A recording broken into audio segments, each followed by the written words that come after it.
¿Y quién es ahora el hombre? Aquel que debe testimoniar lo que es. Testimoniar significa, por una parte, manifestar. Pero al mismo tiempo esto quiere decir ser fiador en la manifestación de lo manifestado. El hombre es aquel que es, precisamente, la atestación de su propia existencia.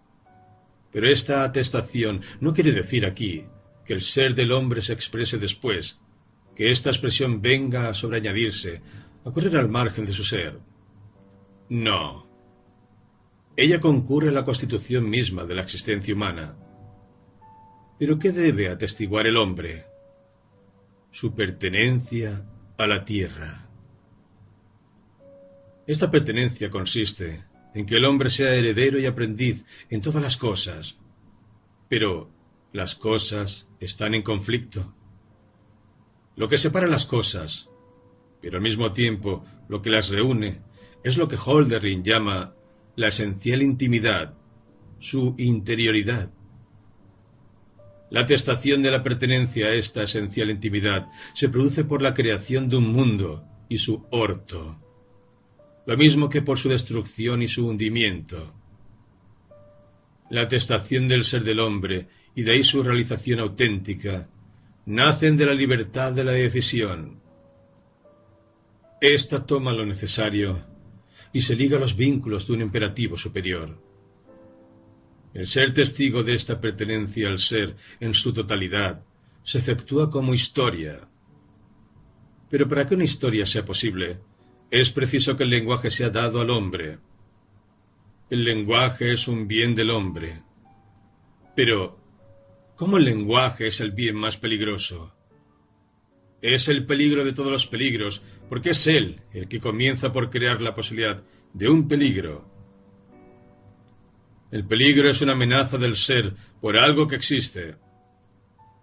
Ahora, no es más que en virtud del lenguaje, por lo que el hombre se encuentra expuesto, en general, a algo revelado, que como existente lo asedia y lo inflama en su existencia humana, y como no existente lo engaña y lo desengaña.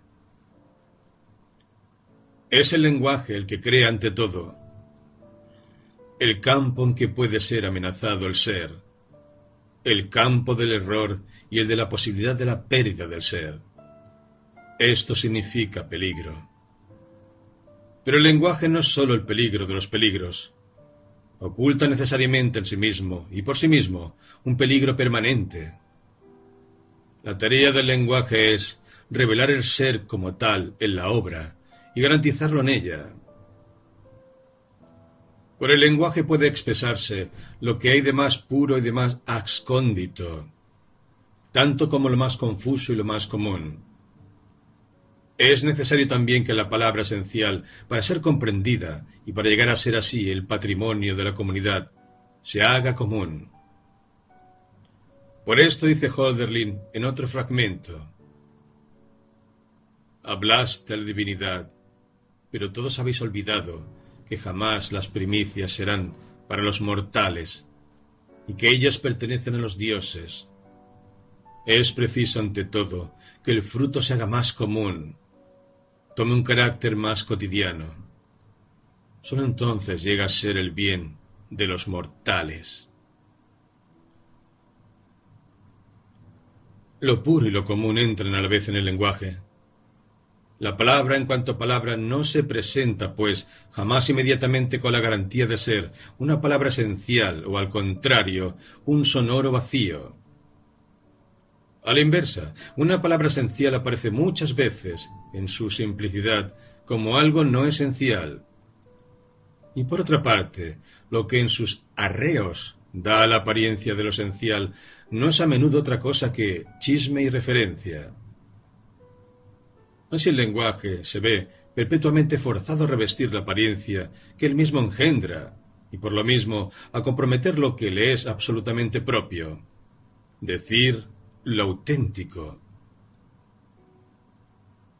¿En qué sentido? Ahora, este bien, el más peligroso de todos, es un bien para el hombre. El lenguaje es su propiedad.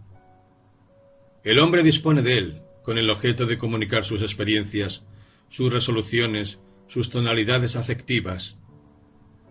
El lenguaje sirve a la comprensión. En cuanto instrumento apto para esta función, es un bien. Solo que la esencia del lenguaje no se agota toda en el hecho de ser un medio de comprensión. Definiéndolo así, no se toca aún la esencia que le es propia. No se hace otra cosa que llegar a una consecuencia de esta esencia. El lenguaje no es solamente un instrumento que el hombre posee entre muchos otros. El lenguaje es lo que, en general y ante todo, garantiza la posibilidad de encontrarse el hombre en medio de lo abierto del ser que está siendo.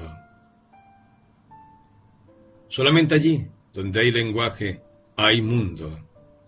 Es decir, este círculo continuamente cambiante de decisión y de empresa, de acción y de responsabilidad, como también de arbitrariedad y de tumulto, de caídas y de extravíos. Y allí solamente donde hay mundo, hay historia. El lenguaje es, pues, un bien en un sentido más original. Que sea el bien caución de este mundo y de esta historia, quiere decir que garantiza que el hombre puede actuar como ser histórico. El lenguaje no es un instrumento de que se dispone, es, a la inversa, este actuar que depara la suprema posibilidad de ser del hombre.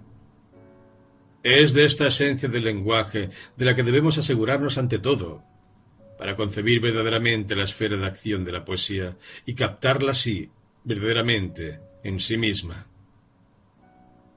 ¿Cómo va haciéndose el lenguaje? Para encontrar la respuesta a esta cuestión, consideremos una tercera palabra de Hölderlin.